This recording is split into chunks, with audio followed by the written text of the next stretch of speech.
वो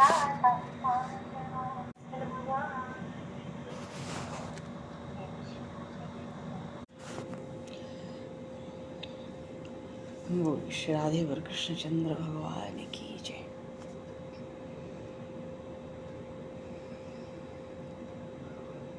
श्यावर रामचंद्र भगवान की जय।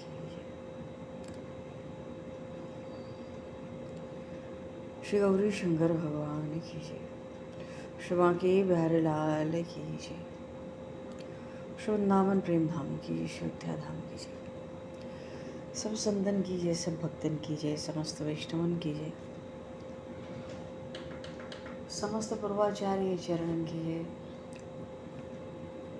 समस्त संप्रदाचार्यन की जय, श्री सद्गुरुदेव भगवान की जय।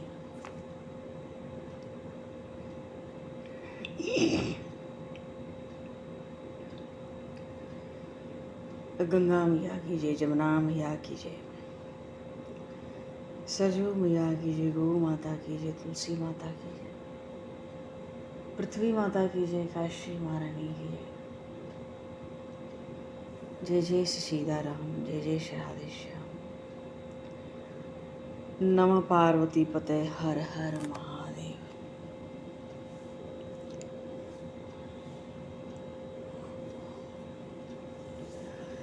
अनंत कोटि ब्रह्मांड नायक, सर्वेश्वर,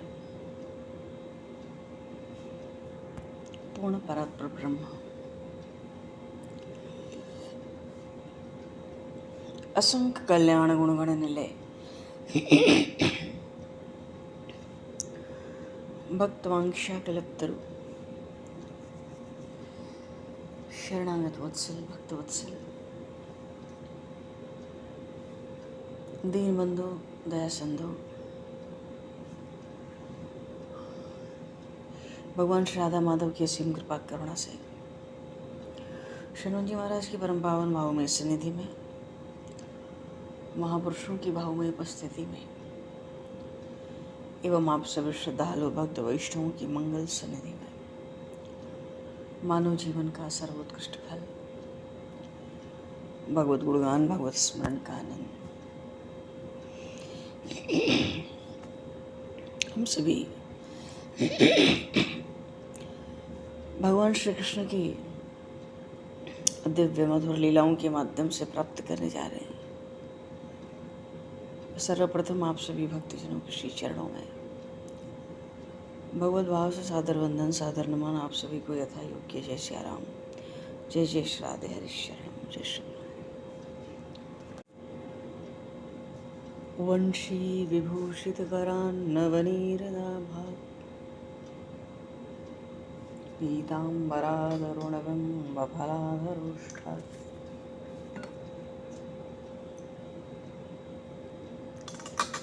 पूर्णेन्दुसुन्दरमुखादरवन्दनेत्रात् कृष्णात् परं किमपि तत्त्वमहं न जाने। कृष्णात् परं किमपि तत्त्वमहं न जाने।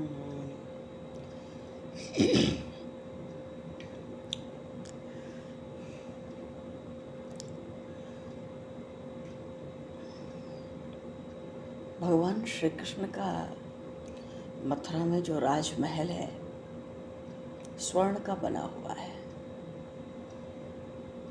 और नित्य प्रति 56 भोग की सामग्री बनती है। सेवा में अनेक सेवक हैं, फिर भी इस अतिशय वैभव संपत्ति में भगवान श्री कृष्ण ब्रजवासियों का प्रेम नहीं भूले हैं। तभी तो उन प्रभु ने उद्धव जी को गोकुल में भेजा, वृंदावन भेजा। वृष्णि नाम प्रवरो मंत्री कृष्णस्य दैतः सखा शिष्यो बृहस्पते साक्षात उद्धव बुद्ध सप्तमः। दशम स्कंद में सुखदेव जी महाराज कहते हैं। तो उद्धव जी के ब्रज आगमन का प्रसंग आया महाराष्ट्र के परम संत, एक संत श्री एकनाथ जी महाराज दसम स्कंद की कथा कर रहे थे तो समाधि लग गई। उसमें भी उद्धव जी का ब्रज आगमन का प्रसंग, क्योंकि उद्धव जी का जो ब्रज आगमन हुआ, इस प्रसंग में ज्ञान और भक्ति का मधुर झगड़ा है। उद्धव जी के विचार से ज्ञान श्रेष्ठ है, क्योंकि ज्ञान से ही मुक्ति मिलती है। गोपियों की निष्ठा है कि यदि ज्ञानी प्रभु प्रेमी हो तो ही उसको मुक्ति मिलती है। ये गोपियों की निष्ठा है। यदि ज्ञानी प्रभु प्रेमी न हो तो जो परमात्मा है ऐसे ज्ञानी से अपने स्वरूप को छिपा रखता है। ज्ञानी कितना भी बड़ा ज्ञानी हो, उसको परमात्मा के स्वरूप का ज्ञान नहीं होता, क्योंकि भगवान ने अपने स्वरूप को उससे छिपा लिया। उस पर ज्ञान तो था पर प्रेम नहीं था। कारण क्या है? प्रभु ऐसा क्यों करते हैं? क्योंकि जीव जब तक उन प्रभु के साथ अतिशय प्रेम नहीं करता तब तक भगवान माया के पर्दे में छिपे रहते हैं। भगवान को प्रत्यक्ष होना पसंद नहीं है। उद्धव जी की निष्ठा है कि ज्ञान से कल्याण होता है, और गोपियों की निष्ठा है कि ज्ञानी यदि प्रभु प्रेमी न हो तो उसका पतन होता है।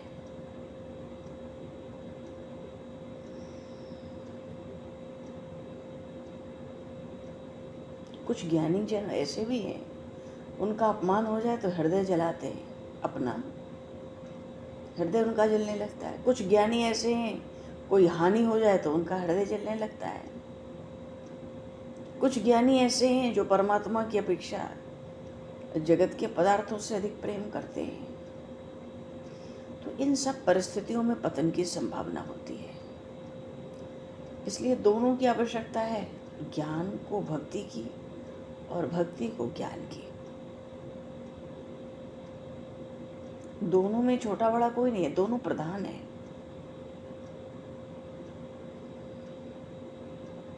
भक्ति से हृदय कोमल बनता है और ज्ञान से हमारा हृदय विशाल बनता है। भक्ति करने से हमारे भीतर जो अभिमान है उसका शमन होता है।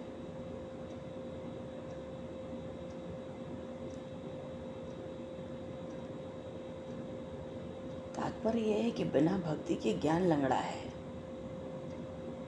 और बिना ज्ञान के भक्ति अंधी है। पर महापुरुष तो कहते हैं भैया 2 की नहीं 3 की आवश्यकता है। तीसरी वस्तु है वैराग्य।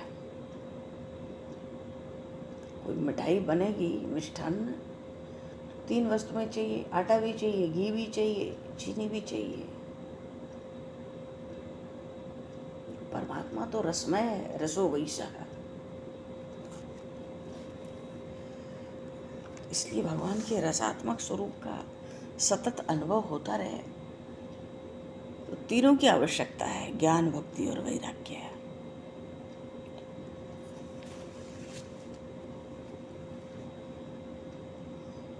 कोई ब्रह्मवत होकर स्थिर हो जाए, उस ज्ञान का कोई फल नहीं है।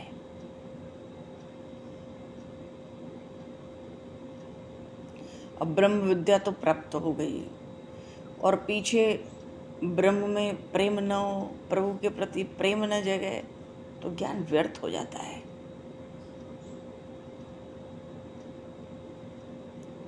तो कहते हैं ना, ब्रह्म ज्ञानी होना तो सरल है और ब्रह्म दृष्टि रखना बहुत कठिन है। और जो सारे जगत को ही परमात्मा के रूप में देखता है वो अपने अंदर परमात्मा का अनुभव कर सकता है। गोपियों को सारा जगत श्री कृष्ण रूप से दिखाई देता है। श्याम तन श्याम मन श्याम है हमारो धन, हाँ।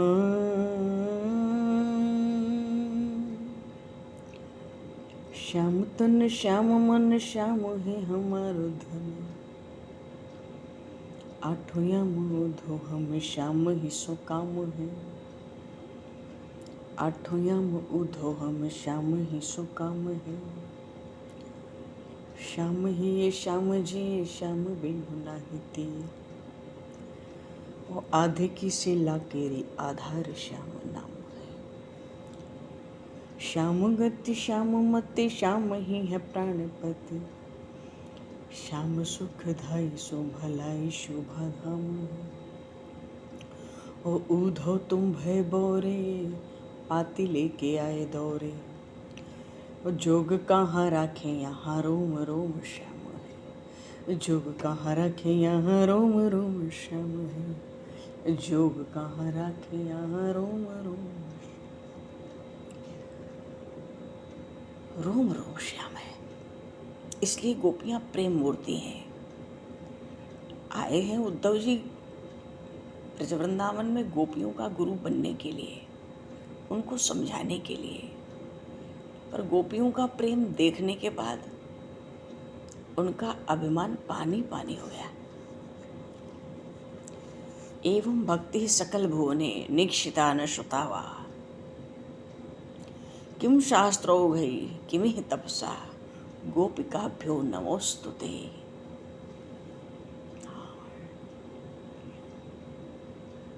गोपिकाभ्यो नमोस्तुते। उद्धव जी ने ब्रज जैसी भक्ति इस संसार में न कहीं देखी थी न सुनी थी। उद्धव जी को मालूम पड़ता है यहाँ ज्ञान की क्या आवश्यकता है, यहाँ तप की क्या आवश्यकता है। ब्रजवासी तो आज भी कहते हैं कि ऊधो सीधो भयो है। जब तक उद्धव जी को गोपियों का सत्संग नहीं मिला था तब तक वो ज्ञानी होने के कारण बहुत अकड़ कर चलते थे, अपने को सर्वज्ञाता समझते थे।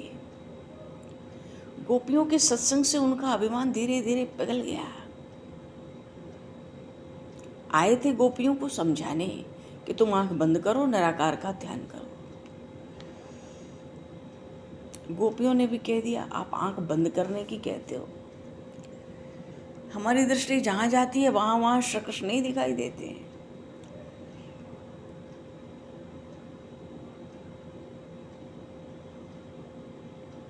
तो सच्चा ज्ञान तो वही है जहां आंख बंद करके नहीं, आंख खोल के सब जगह परमात्मा का दर्शन हो है। आंख बंद करने के बाद जिसको जगत न दिखता हो वहां ज्ञान तो थोड़ा कच्चा कहा गया। तो उद्धव जी भी समझने लगे, पर उपदेश तो देना था, बीच बीच में समझाते भी हैं। सगुण के आधार पर ही निर्गुण का अनुभव होता है, तुम निराकार ब्रह्म का ध्यान करो। गोपी कहती है मुझे सगुण और निर्गुण का कुछ पता नहीं लगता, अब मैं तो इतना ही जानती हूँ कि जब मैं प्रेम से श्री कृष्ण से बोलती हूँ तो मेरी आंखों के सामने मुझे श्री कृष्ण का दर्शन होता है।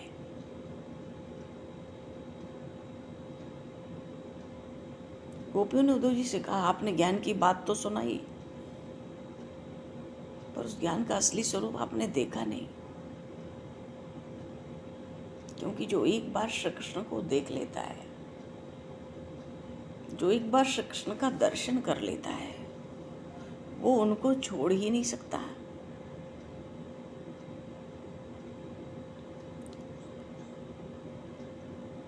उद्धव जी श्री राधा रानी का दर्शन करने जाते हैं।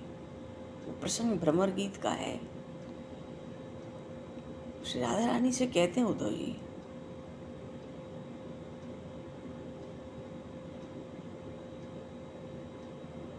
कि प्रभु जी आपको भूले नहीं हैं, वे आपका स्मरण करते हैं, इस समय मथुरा में विराजमान है, फिर भी आपको याद करते हैं। श्री जी कहती हैं, उद्धव, तूने 4 वेद 6 शास्त्र पढ़कर भी कुछ नहीं जाना। उद्धव, तू तो कोरा का कोरा ही रह गया। क्यों? मुझे तो चारों ओर श्री कृष्ण ही दिखाई देते हैं।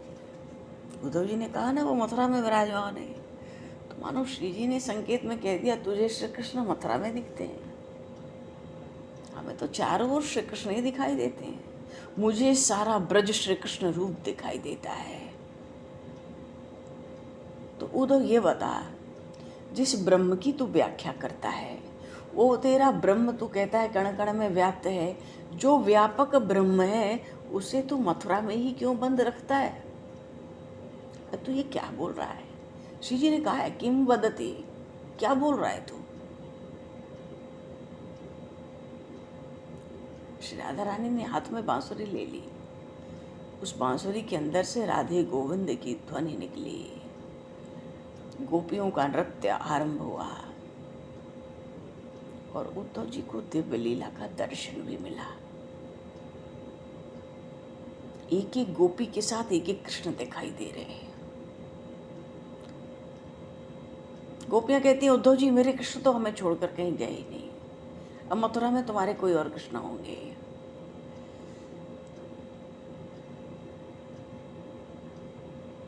तो उद्धव जी ने गोपियों का वंदन किया है। आशा महो चरण रेणु जुषामहं श्याम वृंदावने किमपि गुल्मलतौषधीनां या दुस्तजं स्वजन मार्य पथम नहित्वा या दुस्तजं स्वजन मार्य पथम चहित्वा भेजुर्मुकुंद पदवीं श्रुतिभिर्विमृग्यां वंदे नंदब्रजस्त्रीणां पादरेणुवीक्षणश यासां हरिकथोद्गीतं पुनादि भुवनत्रयम्।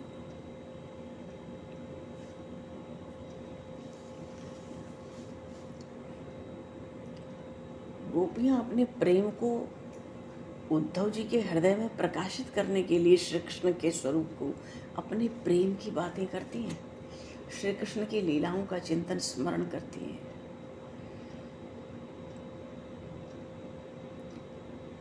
ऐसा सुख पाया उद्धव जी महाराज ने। आशा महो चरण रेणु जुषामहं श्याम वृंदावने किमपि गुल्मलतौ औषधीनां या दुस्त्यजं स्वजन्मार्य पथम चहित्वा भेजुर्मुकुंद पदवीं श्रुतिभिर्विमृग्यां वंदे नंदब्रजस्त्रीणां पादरेणु वीक्षणशः। गोपियों ने पूछ लिया उद्धव से, तुम्हारा ब्रह्म जो व्यापक है तुमने उसको मथुरा में बंद रखा है, क्या बोलते हो? किम वदति। उद्धव जी देखते हैं एक एक गोपी के साथ एक एक कृष्ण है। गोपियों का कैसा दृढ़ विश्वास है, उद्धव जी मेरे कृष्ण तो हमें छोड़कर कहीं गए ही नहीं, अब मथुरा में कोई और कृष्ण होंगे जो तुम्हें केवल मथुरा में ही दिखते हैं।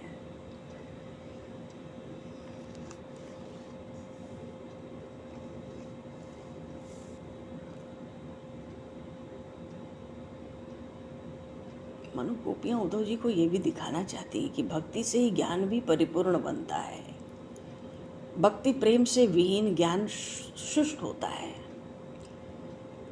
ज्ञानी को भी प्रभु प्रेमी बनना ही पड़ता है।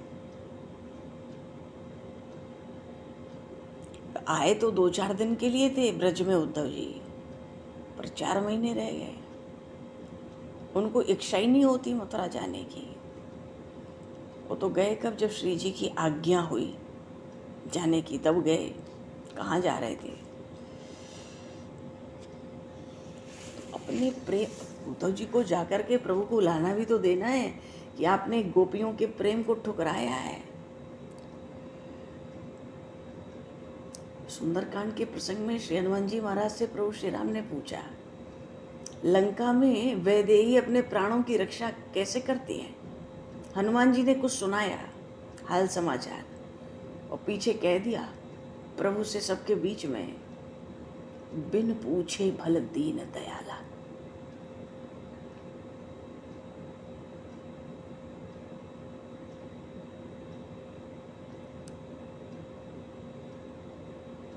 जो नहीं कह पा रहे थे हनुमान जी महाराज सबके बीच में भी, 2 शब्दों में वो सब प्रभु से कह दिया, बिन पूछे भल दीन दयाला।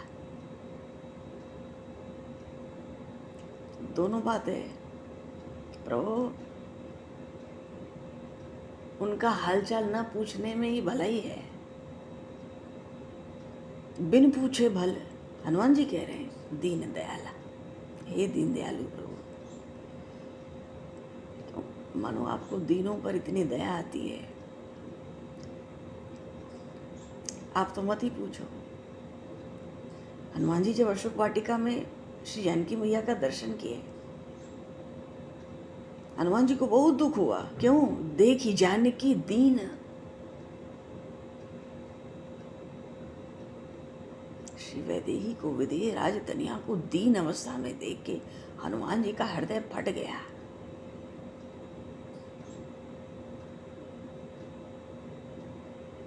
देखी जानकी दीन, अवध की महारानी ऐसी दीन अवस्था में, क्या करें क्या करें। रावण भी आ गया, मारने को तैयार हो गया तलवार लेके। हनुमान जी सोचे इसी की तलवार से इसको मार डालो, पहले अभी खत्म करो। विचार ही रहे थे तब तक मंदोदरी ने रावण का हाथ पकड़ लिया। हनुमान जी सोचे, हाँ प्रभु ने जितनी आज्ञा की है वही काम करना है, क्योंकि जो कार्य जिससे कराना चाहेंगे उसी से वो कराएंगे। रावण को रोकने का कार्य अच्छा हुआ, उसकी पत्नी ने कर दिया, प्रभु को उसी के हाथ से कराना होगा। कहाँ त्रिजटा सोचती है, कहती है एक बंदर आया लंका में आग लगने वाली है। हनुमान जी सोचते हैं छिपे छिपे, प्रभु ने आग लगाने की तो आज्ञा नहीं दी कि लंका जला दो। पीछे रावण ने कह दिया पूछ में आग लगाओ। हनुमान जी प्रसन्न हो गए, सब काम प्रभु ही करते हैं, उनको पता है किससे क्या कराना है। अब तो आग लग गई तो जला दो लंका। लेकिन जब हनुमान जी ने प्रभु से कहा, बिन पूछे भल दीन दयाला, कोई महापुरुष ऐसा भाव रखते हैं यहाँ पर कि हनुमान जी मानो कहना चाहते थे कि उनका हालचाल पूछेंगे तो प्रभु हो सकता है आपको कोई दीन दयाल पर न कहे। बिन पूछे भल दीन दयाला, क्योंकि देख ही जानकी दीन, श्री जानकी माता को बहुत दीन अवस्था में हनुमान जी देख कर आए थे। उद्धव जी गोपियों के पास आए तो ये बहुत दीन दिखती थी, बहुत दीन अवस्था में देखा। बात ये थी कि उद्धव जी की दृष्टि ऐसी थी, वो ज्ञानी थे ना, वो गोपियों के हृदय के प्रेम के स्वरूप को तो समझ नहीं पा रहे थे। सोचते हैं जब प्रेम का प्रागट्य हुआ, वो प्रेम इनके हृदय में प्रकाशित हुआ श्री जी की कृपा से, तो सोचते थे जाकर श्री कृष्ण को लाना दूंगा कि आपने गोपियों का प्रेम ठुकराया।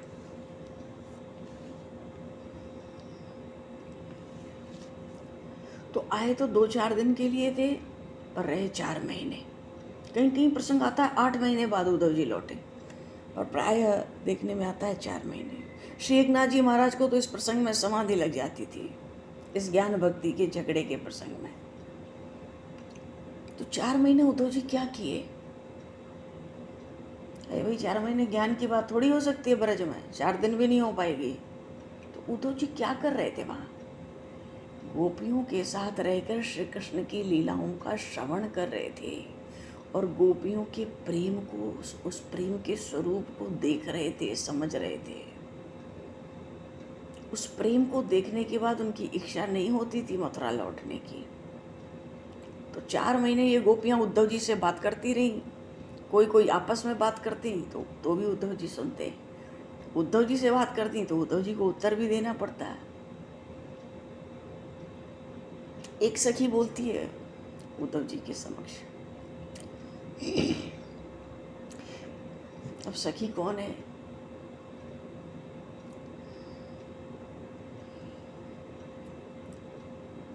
चलो, कहती हैं इस भौरे ने सबको अच्छी शिक्षा दी है।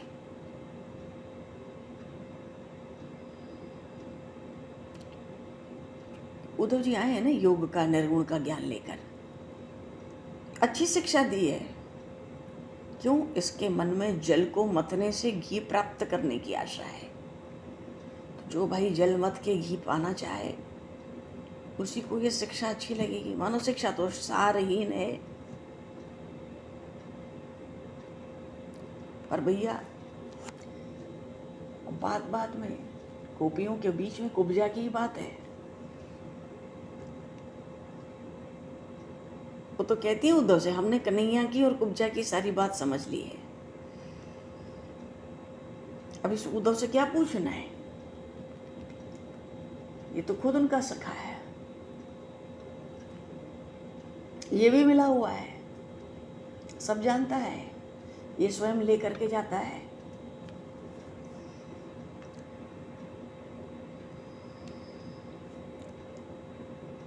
हमको तो बेकाम समझा होगा, तभी तो इस भ्रमर को मानो धान की भूसी फटकने के लिए भेजा है यहाँ पे।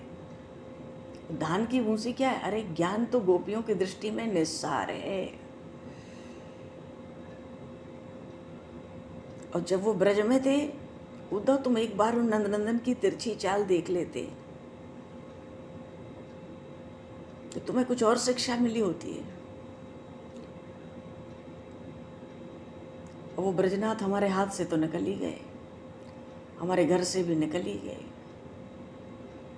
आंगन से भी निकल गए, चले ही गए।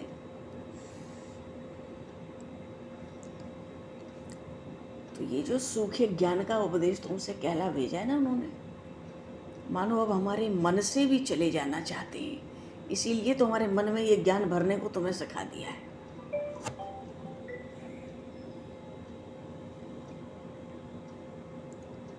तभी तो ये सूखी सूखी बातें लेकर तुम आए हो। और हम उनको अपने मन से कभी थोड़े ही जाने देंगे।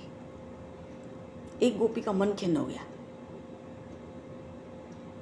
कहती है इस उद्धव की शिक्षा कोई भूल कर भी ब्रज में ना सुने। क्यों? इसकी कथनी करनी में मेल नहीं है, कहता कुछ है करता कुछ और है।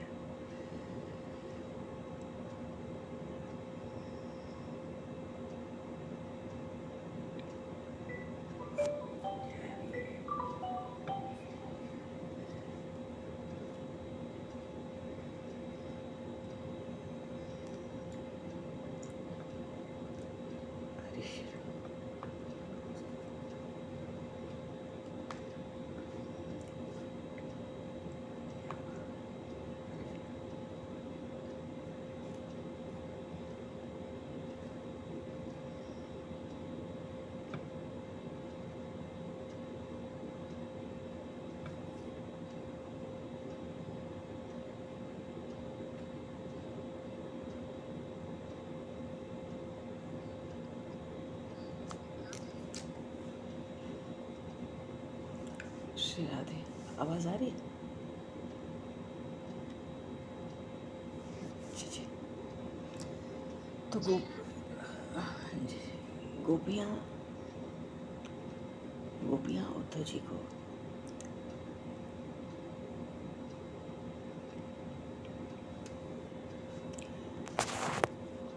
उद्धव जी को अपने प्रेम के स्वरूप को भी, अब उद्धव आया है तो इसको खाली हाथ क्या लौटाना है, ऐसा भी विचार रखती है कि इस उद्धव को तो अब प्रेम से भर के ब्रज से भेजना है।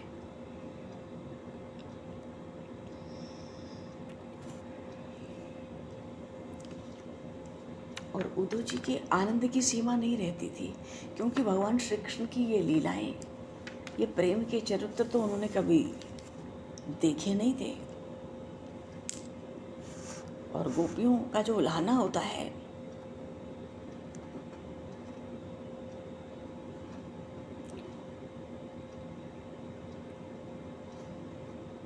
गोपियों का तो यही भाव है ना, हमारा सर्वस्व हरण करके जो श्री कृष्ण चले गए तुम उनके सेवक हो, सखा हो, प्रेमी हो। तो इस नाते तो ये भी बनता है कि भाई तुम जो कहो वही हम करें।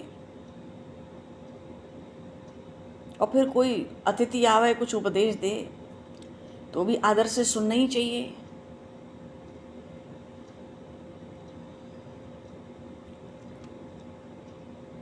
पर गोपियां, उद्धव जी देखते हैं कि भक्ति और प्रेम से इनका हृदय कितना कोमल बन चुका है। एक गोपी तो व्यंग में उद्धव जी से बोली कि भैया ये जो कहें वही करना चाहिए, प्रेम की मर्यादा को समझकर इनको उत्तर हमें नहीं देना चाहिए, इनकी बात मान लेनी चाहिए।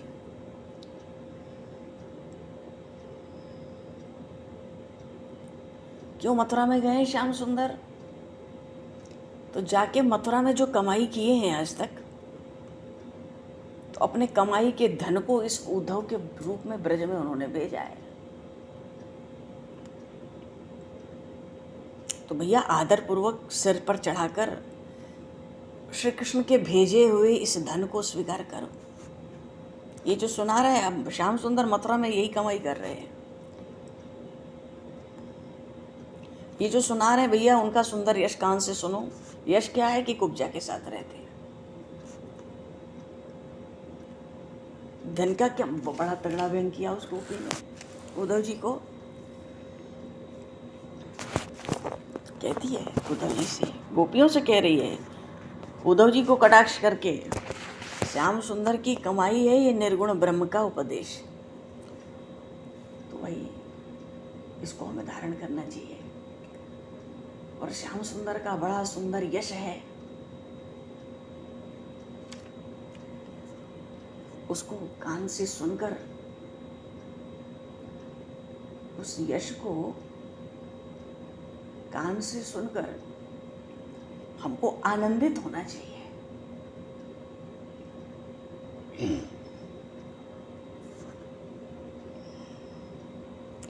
वैसे भी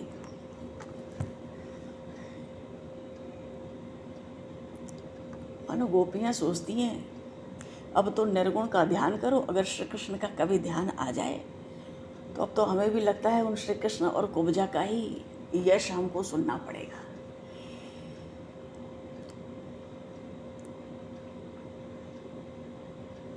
गोपियों की विरह व्यथा बड़ी विलक्षण है, उद्धव जी को बहुत विचित्र मालूम पड़ती है।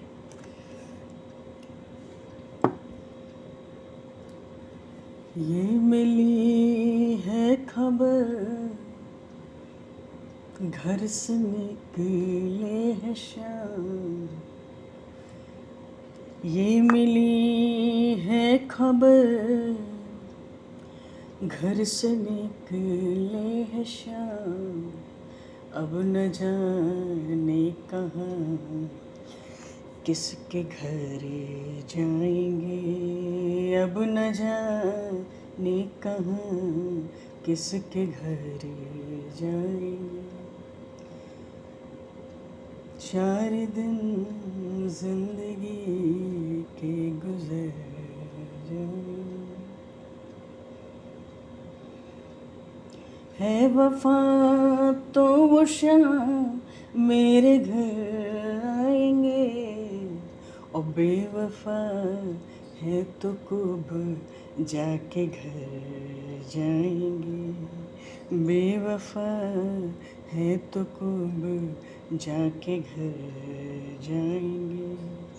प्रीति मोहन से की इस भरोसे पे की, प्रीति मोहन से की इस भरोसे पे की, 4 दिन जिंदगी के गुजरे जाएंगे, 4 दिन जिंदगी के 4 दिन जिंदगी के गुजरे जाएंगे। क्या भरोसा था ये वक्त भी आएगा, वादा करके वो हम से मुकर जाएंगे, वादा करके वो हम से मुकर जाएंगे। प्रीति मोहन सके इस भरोसे पे की।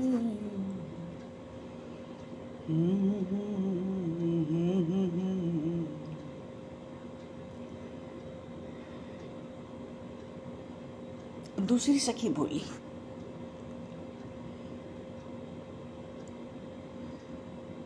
अरे उद्धव, वो कन्हैया ना कुब्जा के शिष्य बनकर अभी नए नए ज्ञानी गुरु हुए हैं, और तुम्हारी बात से और अपनी समझ से हमने सब हृदय में समझ लिया। वो कुब्जा ने उनके शरीर में चंदन लगाकर उनको अपना लिया, मानो उनको अपने वश में कर लिया।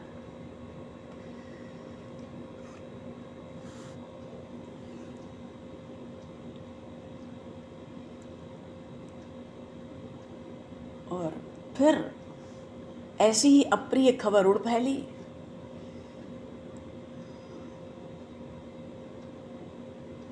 एक जड़ी होती है जो बाघ को बेहोश कर देती है, मानो बाघ को वश में करने वाली जड़ी।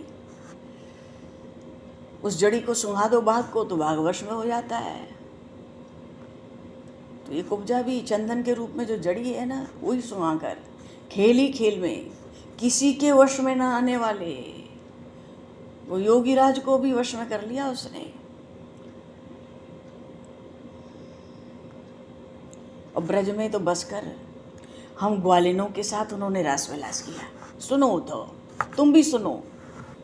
और अब मथुरा में जाकर दासी से प्रेम जोड़ लिया। पर समझदारों के तो शिरोमणि हैं, उनकी समझदारी तो देखो। एक तो हम उनकी विरह व्यथा से व्याकुल हैं, और हम गोपियों के लिए योग साधन का, योग की साधना को हमारे लिए योग्य समझा।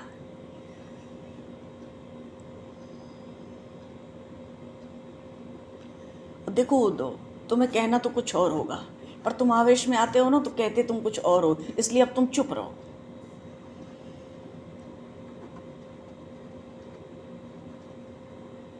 पर क्या करें, गोपियां कहती हैं हम भी क्या करें। श्याम सुंदर तो पराये के वश में है, उनके वश में होकर हम क्या करेंगे। अब एक गोपी कहती है सब सुखियों मेरी बात सुनो। क्या अब हम सबको सयाना बनकर साहस करना पड़ेगा कुछ। क्या साहस करेंगे, उद्धव जी से कहती है अब हम सब मिलके कुछ साहस का काम करें। तो अब तो कन्हैया के और कुब्जा के पैर पकड़कर मनाया जाए और उनको मथुरा से ब्रज वृंदावन में वापस लाया जाए। तभी तो गोकुल की राजधानी में सब लोग सुखपूर्वक बसेंगे। मथुरा से आएंगे राजा महाराजा महारानी तो सब सुविधा भी हो जाएगी। यशोदा मैया आनंद बाबा सब सुखी होकर जीवन बितावेंगे। फिर तो ब्रज में आनंद की खान खुलेगी। इसलिए हम भी अभिमान ईर्ष्या छोड़ दें, अपना कल्याण सोचें।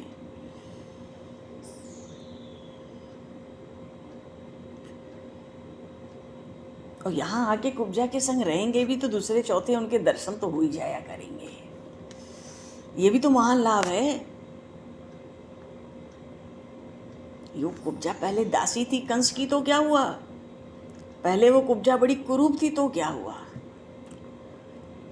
अच्छा देखो, भगवान का संग पाकर तो भक्त भी भगवत स्वरूप ही हो जाते हैं। अब बबूर की लकड़ी हो, बहेड़ की लकड़ी हो, निषिद्ध लकड़ी अग्नि में नहीं जानी चाहिए, पर अग्नि में गई तो अग्नि रूपी तो होती है। ये तो बात जगत प्रसिद्ध है। गोपियाँ कहती हूँ नंदनंदन ने जिसको भैया अपनी प्रेसी होने का सम्मान दे दिया, अब तो उसका तीनों लोक में गुणगान है उस कुब्जा का।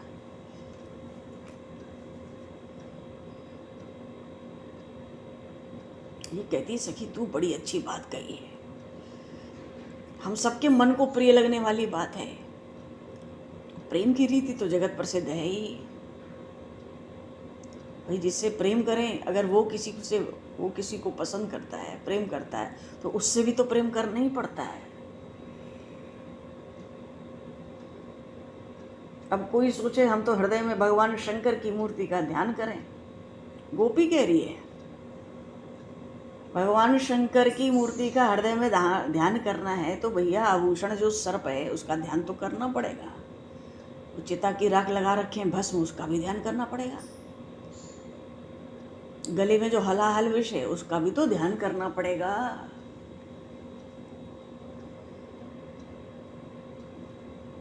ये सब छोड़कर कैसे शंकर जी का ध्यान होगा?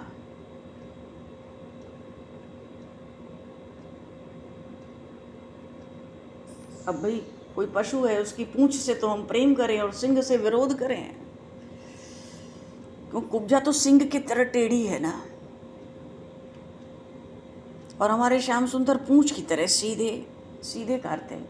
गोपियां व्यंग करती हैं, अनुगामी है, जो कुब्जा कहेगी वही करने वाले हैं। तो भैया सार बात तो अब ये है कि कन्हैया और कुब्जा दोनों से हमें सदा सर्वदा मन से, वचन से, कर्म से सब छल छोड़कर सच्चा प्रेम करना चाहिए। कहती है सही दे, अब जो कुब्जा के प्रति हमारी ईर्ष्या है ना, कुछ आज सब छोड़ देनी चाहिए हमें।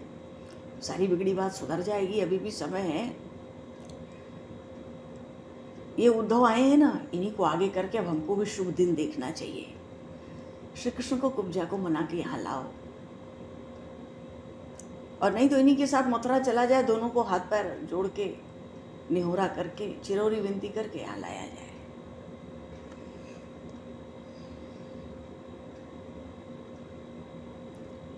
और कहती है उद्धव जी, ये सारी बातें तो हमें पहले से पता थी, जो आप आ गए ना तो सब प्रत्यक्ष हो गया।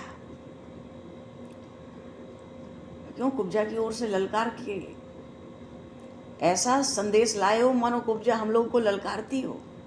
अरे मथुरा बड़ा नगर है, लोग बड़े चतुर हैं,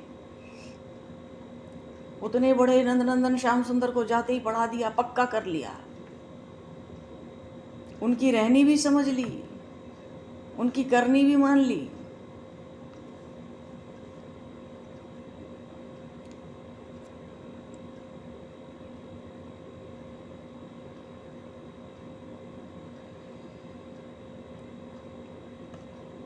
फिर कहती है, अरे भोले भाले उद्धव, ब्रजवासियों ने तो श्री कृष्ण का जो परम चरम महान फल है ना, वो पहले ही प्राप्त कर लिया है।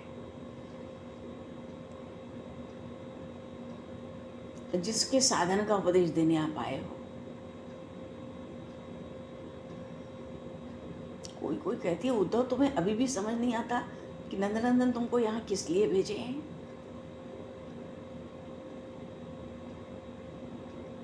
मानो गोपियां समझती हैं उद्धव को तो प्रेम की शिक्षा दिलाने के लिए ही श्याम सुंदर ने भेजा है, पर ये उद्धव समझे तब तो। अब गोपियां सीधे तो नहीं कह सकती हैं कि भाई हमसे प्रेम की शिक्षा लो। गोपियों को लगता है कि उद्धव समझे तो कि नंदनंदन ने क्यों भेजा है इसको यहाँ पर।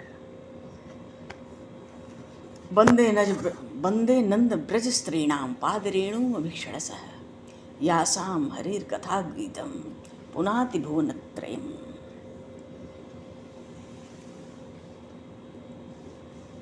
तभी तो बोली श्री नंदन श्याम सुंदर भगवान की जय, श्यावर रामचंद्र भगवान की जय, श्री गौरी शंकर भगवान की जय, श्री हनुमान जी महाराज की, सब संतन की जय, सब भक्तन की जय, सतगुरुदेव भगवान। भगवान समय को दृष्टिगत करते हुए अब आज यहीं पर वाणी को विराम। वाक्य पुष्पांजलि प्रभु के श्री चरणों में सादर समर्पित। आप सभी को यह भाई हो गया। जय श्री राम, जय जय श्री राधे, हरि शरण। जय जय श्री राम, हरि शरण, राधे राधे। जय गुरु महाराज, जय सीताराम, जय सीताराम, हरि हरि। जय सिया राम श्री राम। राधे राधे। चरण प्रणाम आनंद।